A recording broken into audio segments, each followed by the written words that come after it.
I want to start with this hilarious story. Apparently, palace officials have been trying their hardest to strip Harry of his titles, but Charles has been denying them the opportunity. Why would he be standing in their way? I mean, surely it's the least that Prince Harry deserves. On February 3, 2026, Buckingham Palace released an official statement announcing that King Charles had formally withdrawn all remaining royal titles, military appointments, and honorary roles from Prince Harry, the Duke of Sussex. The decision took effect immediately. According to the palace, this action followed confirmed cooperation with international law enforcement agencies and was based on findings reviewed under the Windsor Reformation Directive. Article 7, personally signed by King Charles and approved by the Privy Council. In the statement, the king declared that all prior privileges extended to Prince Harry would be permanently revoked. The announcement came shortly after reports that the Federal Bureau of Investigation executed a sealed search warrant at the Sussex residence in Montecito on January 31st as part of an ongoing inquiry. Public records indicate that investigators are reviewing matters related to financial management and charitable operations linked to the couple's foundation. While the details remain under investigation, sources suggest the inquiry began in late 2025 after encrypted materials were submitted through Interpol channels. As of now, neither the palace nor U.S. authorities have provided further public comment, and no formal charges have been announced.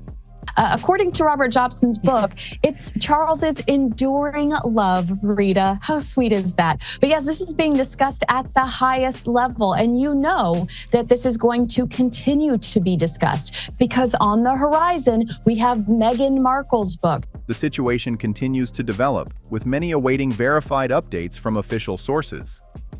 Reports suggest that the ongoing inquiry includes concerns about undisclosed international correspondence and questions surrounding donor documentation linked to a 2023 Invictus fundraising campaign. Allegations regarding irregularities in acknowledgement records have been noted, though details remain under official review.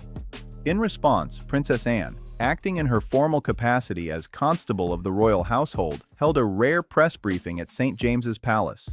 She stated that the royal institution viewed the matter as both constitutional and reputational in nature, emphasizing that integrity and transparency must guide all royal and charitable activities. According to public records, Princess Anne had previously contacted the UK Charity Commission's Special Investigations Unit in late 2025, seeking collaboration with US authorities on specific grant-related concerns. Following her remarks, Prince William, the Prince of Wales, expressed his support for the King's decision, reaffirming the monarchy's commitment to duty and accountability.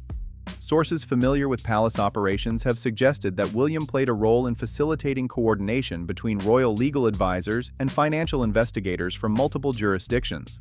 At this stage, the inquiry remains active, and no formal determinations have been made. Officials on both sides of the Atlantic continue to review the findings through proper legal and regulatory channels. According to verified Whitehall sources, a cross-jurisdictional memorandum related to the inquiry has now been confirmed. Unlike previous royal matters that were managed privately, this development has been handled with notable transparency. Official palace communications show that all references to Prince Harry's former roles and honors have been removed from the royal family's website and the court circular. He is now listed as Henry Mountbatten Windsor, without any royal or military designation. The withdrawn positions reportedly include honorary military titles, patronages, and ambassadorial roles connected to various charitable institutions. In a statement shared with the BBC's royal correspondent, a palace insider explained that the decision was not about personal punishment, but about maintaining institutional boundaries. They described the move as a necessary step to preserve the Crown's integrity during an active investigation. The Privy Council office has also made public a procedural document outlining how certain privileges and access rights are to be discontinued under the existing Windsor Accord framework. While Meghan Markle's name was noted in the context of the U.S. inquiry, officials have not commented on her current involvement and no findings have been made public.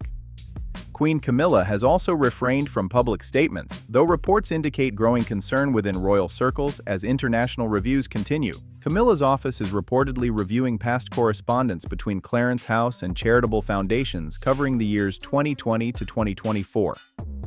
On February 1, 2026 at 10 a.m., the Royal Communications Office released a coordinated statement alongside Buckingham Palace, referencing materials obtained during an FBI search of Prince Harry's California residence.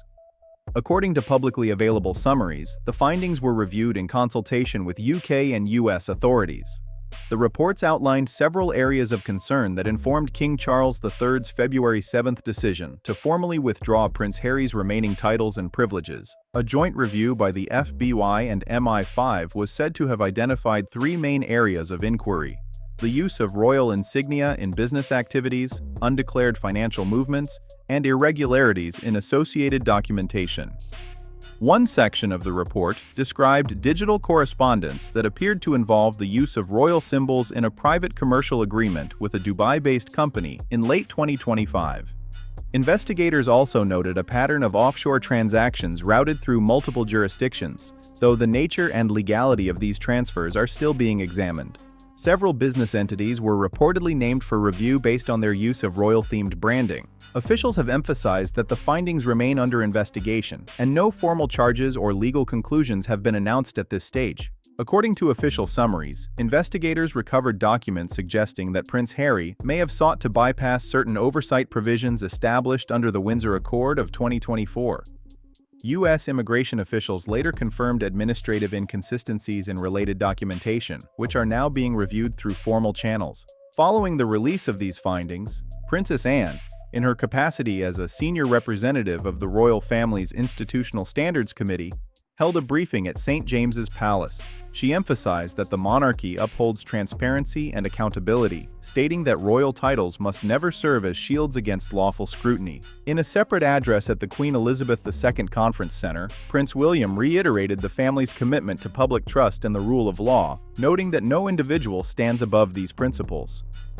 The royal household has confirmed its cooperation with U.S. authorities, while British prosecutors have issued a notice of intent to examine potential financial irregularities under the Proceeds of Crime Act. Reports also indicate that the U.S. Department of Justice and Internal Revenue Service have opened related inquiries.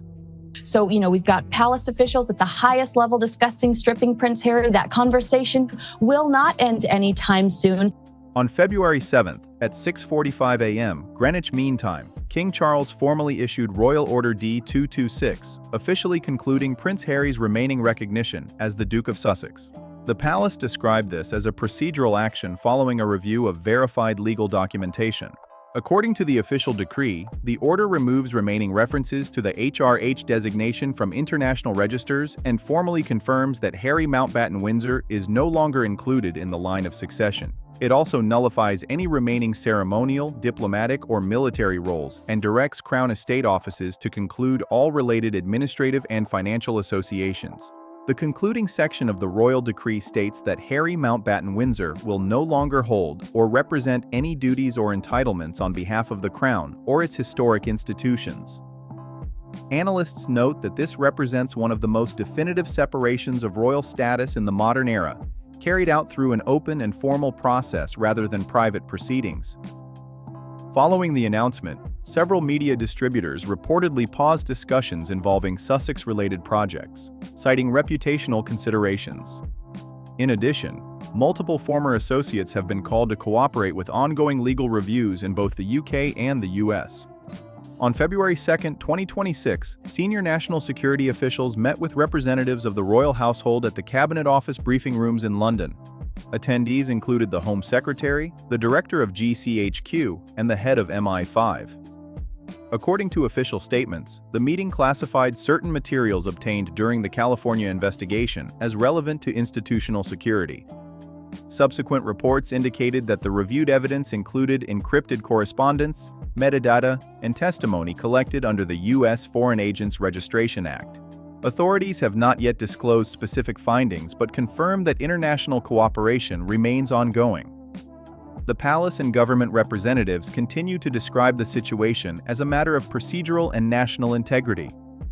According to joint intelligence briefings, several overseas entities registered in Belize, Seychelles, and the UAE were reportedly linked to operations aimed at shaping UK media narratives and accessing confidential policy discussions.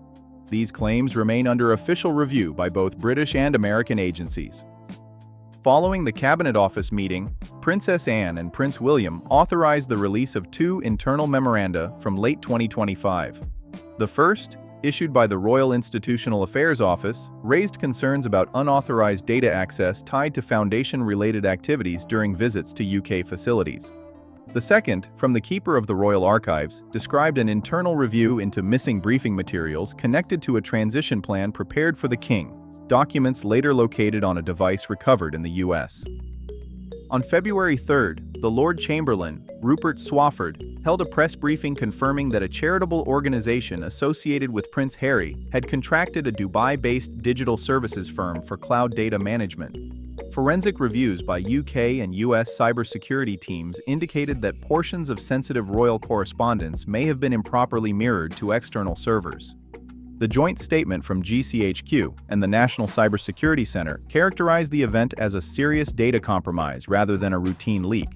Later that day, Prince William formally filed a declaration of legal disassociation from his brother, described as an administrative measure aligning with palace protocol. Documents filed with the Royal Household Legal Affairs Registry detailed a formal separation of institutional ties between the Prince of Wales and Prince Harry.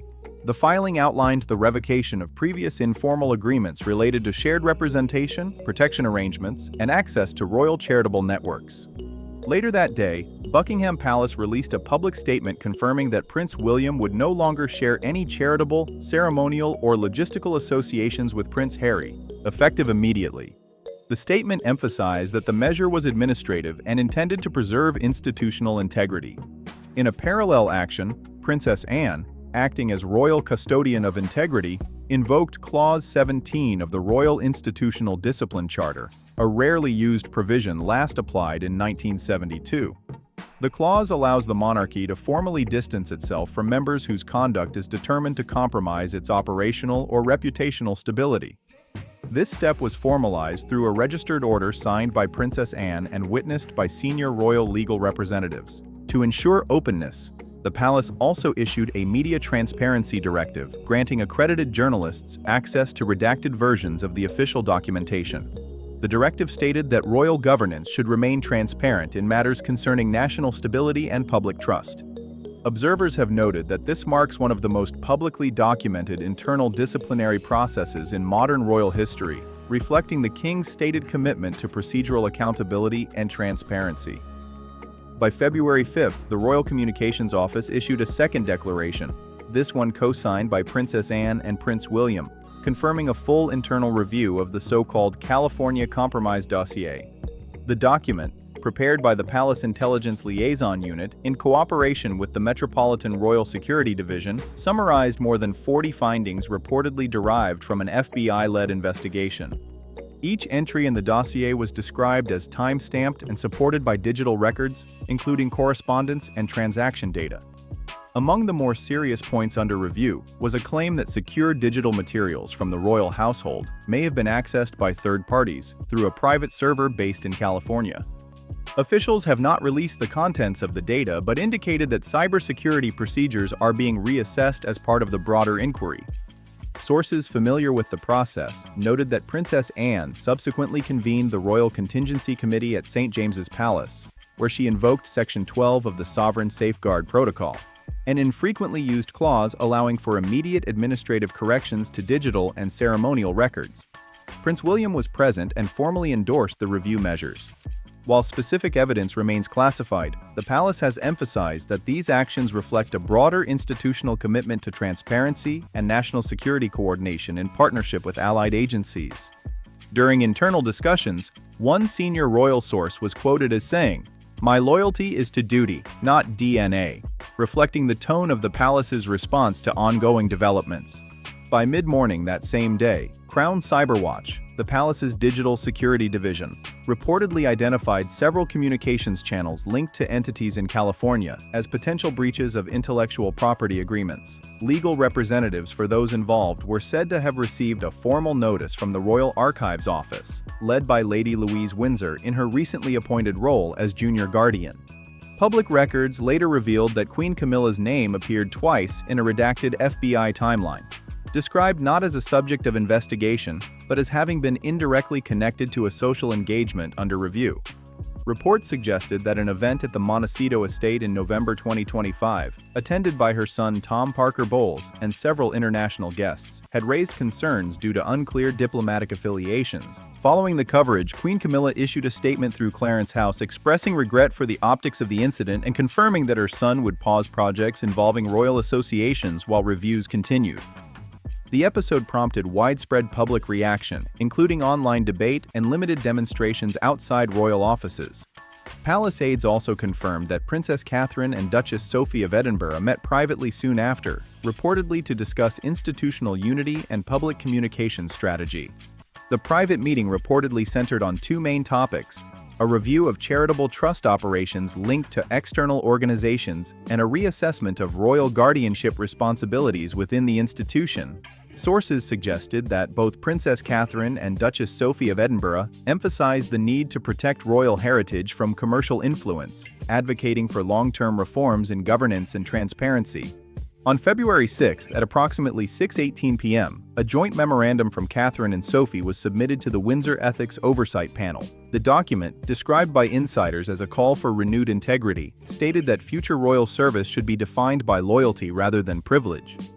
Later that evening, King Charles approved a formal order removing Prince Harry's remaining royal designations, including his official heraldic representation. The decree also included a clause, reportedly proposed by Prince William, restricting the commercial use of royal titles under international intellectual property agreements. The final section of the order underscored the principle that royal honors must reflect duty, not division. That same week, King Charles had convened a rare full house assembly at Windsor Castle following the confidential transmission of investigative findings through diplomatic channels. According to official briefings, the gathering was procedural in nature and focused on preserving institutional stability. Princess Anne and Duchess Sophie were among the first to arrive, carrying detailed documentation for review under the palace's established security and ethics framework. Witnesses described the mood inside Windsor Castle as restrained but tense. Prince William arrived alongside Princess Catherine, whose calm demeanor was seen as purposeful and deliberate. At the center of the meeting, King Charles presided over the proceedings, his signet ring reportedly placed aside, a traditional symbol of formality rather than personal authority. According to insiders, the king began the session by circulating redacted investigative summaries labeled FBI Evidence, Montecito Vault, reportedly containing metadata logs, photographic documentation, and other materials reviewed under official cooperation agreements. Public reporting at the time made only general reference to the inquiry, but those briefed on the contents suggested that the materials raised complex financial and ethical questions connected to past commercial activities. Among the details under discussion were alleged references to offshore holdings, licensing contracts, and charitable fund management structures tied to external entities. The materials were said to have included archived correspondence involving third-party partnerships, as well as transactions linked to prior philanthropic events under outside advisement. The discussion reportedly grew somber as members of the royal family acknowledged the potential reputational challenges these findings posed. One senior participant was quoted as emphasizing the importance of drawing a clear institutional boundary between private enterprise and public duty. By the close of the meeting, King Charles reaffirmed the monarchy's position of cooperation with international authorities, stating that transparency and accountability must remain the foundation of royal governance going forward. Sources familiar with the Windsor review process reported that Duchess Sophie referenced findings from a recent audit conducted by the Duchy of Lancaster, which raised questions about the redirection of event-related funds into consultancy arrangements dating back to early 2020. These claims, while not publicly confirmed, have been noted in ongoing discussions regarding transparency and oversight within royal financial management. During the same meeting, Princess Catherine reportedly spoke briefly, emphasizing the importance of preserving historical accuracy and institutional integrity in the face of growing public scrutiny. King Charles concluded the session by issuing what palace officials later confirmed as a verbal directive formalizing the withdrawal of Prince Harry's remaining royal designations. The order outlined the cessation of titles, privileges, and succession status, while also directing that any commercial use of royal symbols or insignia would be subject to legal review under existing intellectual property law. By February 2nd, administrative measures had been enacted, including the retroactive termination of military patronages associated with the Duke of Sussex. the UK Intellectual Property Office was also instructed to review pending applications referencing royal imagery or titles. In a separate development, Queen Camilla requested temporary withdrawal from upcoming state events, citing personal reflection amid heightened media attention. Palace officials confirmed that her son, Tom Parker Bowles, would step back from his roles on royal-affiliated charity boards during the same period, as part of a broader restructuring process. As Buckingham Palace entered a new phase of transition, officials confirmed that a joint televised address by Princess Anne and Prince William would air on February 8th to outline the monarchy's next steps. The announcement followed the completion of King Charles's directive formally ending Prince Harry's remaining royal associations. On February 7, 2026, the Privy Council office verified that Harry's removal from ceremonial and administrative registries had been finalized at midnight the previous evening. While primarily procedural, the decision was described by palace representatives as an important constitutional measure ensuring clarity within the royal record. Princess Anne was later photographed departing St. James's Palace after chairing a 4-hour session of the Royal Strategic Continuity Committee. According to officials, the committee reviewed legal language confirming that no future ceremonial or financial obligations would extend to Prince Harry or his affiliated organizations. The palace also emphasized that enhanced institutional safeguards had been enacted to preserve the legacy of the monarchy and maintain accountability across all royal operations. That same day, Princess Catherine delivered a brief address during a public service at Windsor Chapel. Though she did not refer directly to the ongoing situation, her closing remark carried a reflective tone. It is not the crown that defines character, but the conscience that honors it. Observers have interpreted her words as a quiet reaffirmation of the monarchy's evolving focus on transparency, duty, and moral responsibility in the modern era. The audience's response to Princess Catherine's remarks was described as warm and respectful. Observers noted that she wore Queen Elizabeth II's sapphire and diamond brooch, a piece long associated with continuity and integrity within the royal lineage. Palace insiders have since indicated that King Charles personally presented the brooch to Catherine in a private ceremony last December, a gesture now viewed as symbolic of generational trust and responsibility. Queen Camilla's absence from recent gatherings, including the Windsor Chapel event and ongoing advisory sessions, has drawn public attention. Reports suggest she has chosen to limit her public schedule amid transitions within royal leadership. Meanwhile, her son, Tom Parker Bowles, is said to be under quiet review regarding his involvement in a private fundraising dinner where royal references may have been used without authorization. Palace officials have not commented on the matter, though Prince Edward is reportedly overseeing a verification process to ensure all protocols were properly followed. Looking ahead, Prince William is set to host a formal diplomatic reception at Forest Lodge next week, welcoming ambassadors from 7 nations. The event is widely seen as reinforcing his expanding role within the royal structure and his growing leadership in representing the crown abroad. A recent nationwide survey conducted by Ipsos UK on February 5th suggests that public support for the monarchy remains strong, with respondents expressing approval for the institution's continued emphasis on accountability and reform. According to a recent Ipsos UK survey, 79% of respondents said they supported King Charles's decision to formally remove Prince Harry's titles. Additionally, 85% agreed that no further royal styling should apply to Meghan, while 91% expressed approval of the monarchy's efforts to preserve its integrity and prevent misuse of its legacy. As of now, official records confirm that the Duke of Sussex holds no remaining royal distinctions, marking a significant turning point in modern royal history. The palace has emphasized that this decision reflects a broader effort to safeguard transparency and uphold long-standing constitutional principles. What do you think about the monarchy's handling of this unprecedented situation? Share your thoughts in the comments below, and don't forget to like, subscribe, and stay tuned for more updates as this story continues to unfold.